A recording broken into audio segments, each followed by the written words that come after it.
Welcome back, everyone. Continuing our profiles of Toledo's mayoral candidates now with Alan Cox, president of AFSCME Local 2058, longtime employee with the city of Toledo, working in the Department of Neighborhoods, currently a neighborhood department specialist. Development specialist. Development specialist. Alan, thanks very much for being here. We appreciate you coming in. I appreciate the opportunity. Having your say as well. So neighborhood development specialist. Tell us, give us the Cliff's Notes version of what that role is. It's dealing with finance with the HUD money that we get for addressing housing issues for the low-income households in our city. All right, and a lot of the talk during the campaign of late has been about neighborhoods. Absolutely. So how do we make our neighborhoods more viable as someone who's kind of been in the middle of that? It's a very comprehensive issue because you have so many things that address it, and actually as you look around at our various neighborhoods, different neighborhoods require different focuses. Some might need a little more in the way of business relations. Others are more concerned about security. Others it's traffic. Right. There's just or the basic services. You look at the downtown, people talk about, okay, where do we go shopping for our groceries and so forth. So each neighborhood has its own unique focuses and concerns. All right, so a day in your life as a neighborhood development specialist, so it deals solely with numbers again, as we talked to Mr. Konwinski? I mean, it's what predominantly, goes into it? My part of it is mostly numbers. Okay. But it's a matter of rehabbing houses. It's a matter of those nonprofits or for-profits that are trying to develop housing, be it senior housing facilities or maybe just a neighborhood where they're going to put in some new houses. Any of that can be part of what we deal with. All right, and you're knocking on the door here again. You ran before. Right. And you garnered a decent amount of votes last time.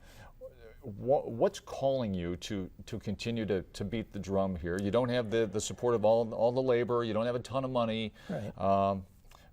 What's prompting you to do this again? Having been 10 years as the president of the Supervisory Technical and Professional Union, dealing with management, looking at the finances, it's recognizing that we aren't being as efficient and effective as we need to be with our budget. You've heard a few people talk about the excessive management that we've got. That's something that needs to be addressed. But there are unfortunately, there's a large number of our management people that really don't understand what management is all about and how to get the best out of their staffs. And that's something that I've had the training in and want to make sure we correct. And that appears to be the focus. You go on your website, it's all about leadership and stewardship. And also go back to the mid 80s or the early 80s, early 90s. You say you want to go back to the strong mayor or the city manager form of government. Was it necessarily better for Toledo when Phil Hockey was the city manager or Tom Hoover? Were those better days? There are different opinions on it, but I've talked to enough different people that worked within the city operations that have said they would like to go back to city manager also. I don't know if that is the definite answer, but there are some problems with our following the charter as it calls for the mayor's office to be run, how we run our city, the city operation. It's not really following the charter's mandate for it.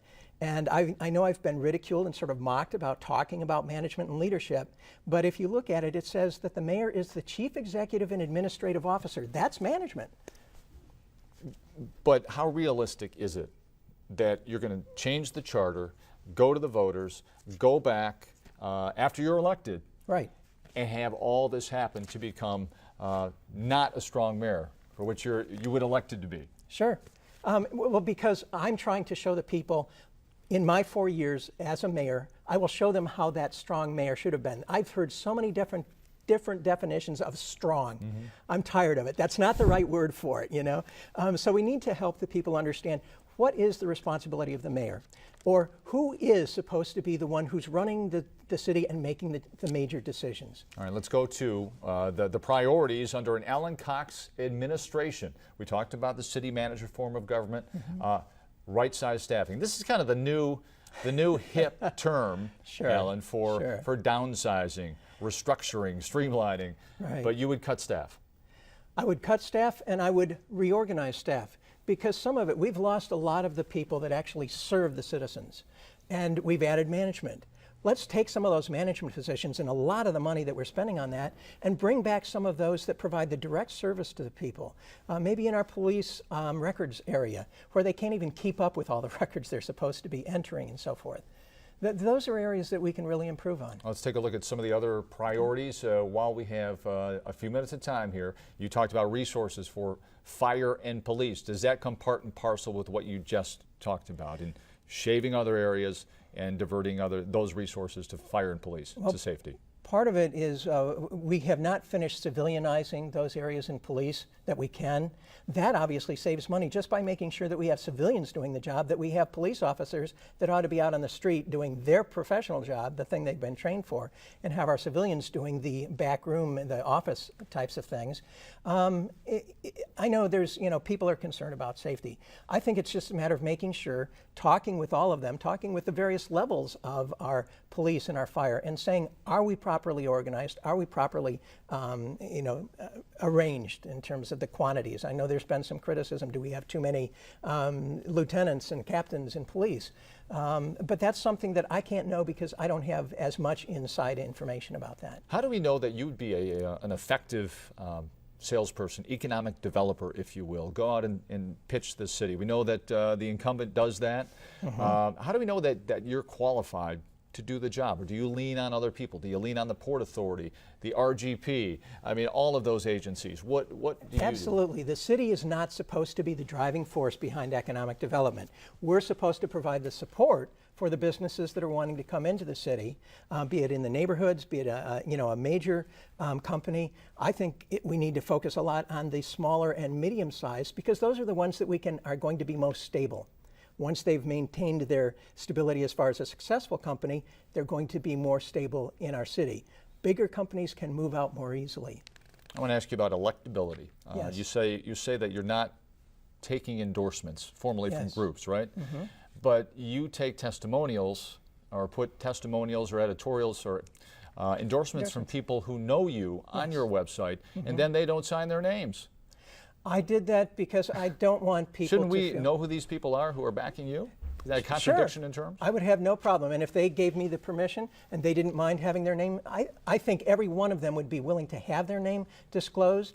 But it's just a matter of not invading that privacy of theirs, that if they want to step up, and some of them are sitting out there when you see some of the events and so forth that I'm at. But these, if we can't trust people to just be honest, I mean, if you look at those endorsements, you got to tell the sincerity that's there. What about endorsement of your local? I mean, you've been president for 10 years. Right. They haven't formally endorsed 2058, or have they as of yet? No, we do not have our locals. We have an AFSCME-wide endorsement, and they endorsed Anita Lopez, but they also agreed that they would support me. It's a different term because I said I don't want endorsements, but I like the support of organizations, just like the Teachers Association of Washington Local Schools.